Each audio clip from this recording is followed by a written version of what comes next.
Hello,សួស្តីបងប្អូនអរគ្នាបាទសូមស្វាគមន៍មកកាន់វីដេអូថ្មីហ្នឹងហើយបងប្អូនគ្នានេះគឺយើងជួបគ្នាសាជាថ្មីទៀតហើយខានចេញវីដេអូយូរហើយចឹងនេះយើងចេញមកដោយសារតែគឺឥឡូវគឺមេឃក្តៅខ្លាំងគឺវាមានបំរែបំរួលអាកាសធាតុមេឃក្តៅដល់ខែក្តៅបងប្អូនអរគ្នាបាទហ្នឹងហើយបងប្អូនគ្នានេះគឺចេញមកនិយាយពីមន់ខែក្តៅចឹងយើងគួរថែទាំកូនមន់យើងដូចម៉េចឲ្យវាមានសុខភាពល្អបាទហ្នឹងហើយបងប្អូនគ្នានេះគឺសកម្មភាពមន់ខ្ញុំពេលថ្ងៃពីដេកលេងបងប្អូនមើលតាមក្នុងវីដេអូនេះទៅគឺកូនមន់ខ្ញុំវាមានភាពរហ័សរហួនចឹងនេះថាបញ្ជាក់ថាវាមានសុខភាពល្អគ្រប់គ្រាន់បាទហ្នឹងហើយអូខេកុំឲ្យវិញឆ្ងាយច្រើនគឺយើងខែនេះខែក្តៅចឹងបងប្អូនអរគ្នាគួរយកចិត្តទុកដាក់ឬកូនមន់របស់យើងតូចវាក្តៅខ្លាំងអាចងាប់អញ្ចឹងវិធីសាស្ត្រទី1ដើម្បីឲ្យវាបានសុខភាពល្អអត់ឈឺអត់ងាប់បងប្អូនទឹកវាគឺវាត្រូវការទឹកបងប្អូនគ្នាខែក្តៅទឹកសំខាន់ណាស់បងប្អូនគ្នាហ្នឹងហើយអញ្ចឹងបងប្អូនគ្នាដាក់ទឹកក្នុងស្នូកទឹកវាគឺឲ្យមានជាប្រចាំទៅកុំឲ្យដាច់ឲ្យសោះណាបងប្អូនគ្នាកាលណាដាច់ទឹកគឺអាចងាប់ហើយអញ្ចឹងចំពោះមន់យើងដែរគួរថាវាអត់ទឹកចាប់ពី24ម៉ោងទៅគឺវានឹង700ហើយបាទហ្នឹងហើយបងប្អូនទឹកគឺបងប្អូនត្រូវដាក់នៅស្នូកឲ្យវាផឹកព្រមន់ត្រូវការទឹកខ្លាំងគឺផឹកជាប់រហូតមកបងប្អូនគ្នាបាទហើយចំណែកស្នូកទឹកបងប្អូនក៏គួរធ្វើអនាម័យដែរហើយនេះពេលថ្ងៃគឺយើងចងបន្លែចងអីចឹកឲ្យចឹកស៊ីលេងទៅដើម្បីឲ្យវាមានវីតាមីនគឺ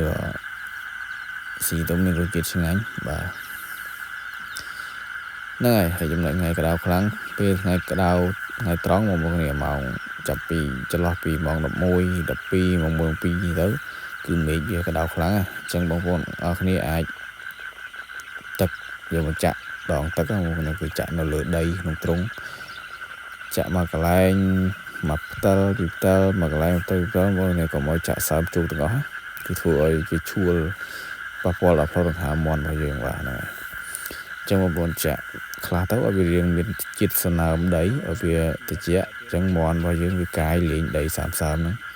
តែមិនមែនចាក់រាល់ថ្ងៃណាបងប្អូនហ្នឹងហើយបងប្អូនគ្នា2ថ្ងៃឬក៏3ថ្ងៃចាំបងប្អូនចាក់ម្ដងហើយយើងចាក់រាល់ថ្ងៃធ្វើឲ្យទ្រុងយើងសើមវាងាយនឹងឆ្លងមេរោគហើយនឹងមេរោគផ្លូវដង្ហើមវាបងប្អូនគ្នាធ្វើឲ្យឈួលដីឈួលអីហ្នឹងហើយទ្រុងយើងបោះសម្អាតដែរទៅបាទបងប្អូនគ្នាហ្នឹងហើយវាអត់មានអីច្រើនទេបងប្អូនគ្នាត្រូវចាំថាមន់យើងវាខុសគ្នាពីខែត្រជាក់ខែល្ងាបងប្អូនគ្នាអញ្ចឹងបងប្អូនគ្នារត់នឹកទៅឆ្នៃខ្លួនឯងទៅបាទខែល្ងាយើងធ្វើម៉េចឲ្យកូនមន់របស់យើងមានភាពកក់ក្ដៅបាទហើយនឹងខែក្ដៅយើងត្រូវតែឆ្នៃធ្វើម៉េចឲ្យមន់យើងមានភាពត្រជាក់ល្មមសីតុណ្ហភាពដែលវាអាចរស់នៅទ្រទ្រង់បានអញ្ចឹងបងប្អូនណាបាទនោះយើងនឹងទទួលបានមន់យើងសុខភាពល្អហើយកូនមន់តិចប៉ុណ្ណេះគឺសំខាន់គឺវាលុបផ្លូវដង្ហើមមកបងប្អូនអញ្ចឹងបងប្អូនគ្នាគួរតែធ្វើមិនក៏ដោយឲ្យតែមានខ្យល់អាកាសបរិសុទ្ធល្អ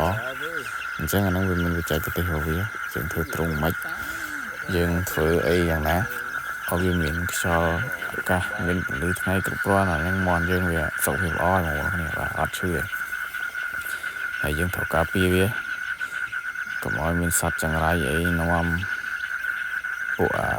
ជំងឺមកចិត្តមន់យើងបាទហ្នឹងហើយអញ្ចឹងយើងត្រូវពិនិត្យមើលអស់កាលណាដែលយើងស្រឡាញ់យើងចូលចិត្តចិញ្ចឹមចង់បានជោគជ័យហើយអញ្ចឹងយើងគួរតែស្វះស្វែងរិះរកគិតរកវិធីណាដើម្បីការពាររបស់យើងដែលយើងស្រឡាញ់បាទបងប្អូនគ្នាហ្នឹងហើយយើងការពារដើម្បីឲ្យទទួលបានផលកុំឲ្យខាតពេលវេលាខាតលុយកាក់ច្រើនបាទហ្នឹងហើយអូខេបងប្អូនគ្នាខ្ញុំក៏អត់មានអីនិយាយច្រើនណាស់គ្រាន់តែថាខែក្តៅហើយអញ្ចឹងបងប្អូនប្រយ័ត្នប្រយែងទាំងអស់គ្នាបាទអញ្ចឹងត្រូវរកទីសាស្ត្រទៅផ្សេងជាច្រើនដើម្បីការពារមន់ទារបស់យើងបាទហ្នឹងហើយ អញ្ចឹងក៏អរគុណនិងជម្រាបលាបងប្អូនគ្នាចាំជួបគ្នានៅវីដេអូក្រោយបើសិនជាមានចម្ងល់ឬក៏មានបញ្ហាយ៉ាងណាមួយអាចសួរកន្លែងណាដែលខ្ញុំដឹងខ្ញុំនឹងព្យាយាមបកស្រាយជូនបងប្អូនគ្នាឲ្យយល់ផងដែរបាទតែបើខ្ញុំអត់ដឹងក៏ចាំខ្ញុំសួរសិក្សាបន្តទៀតបាទអរគុណ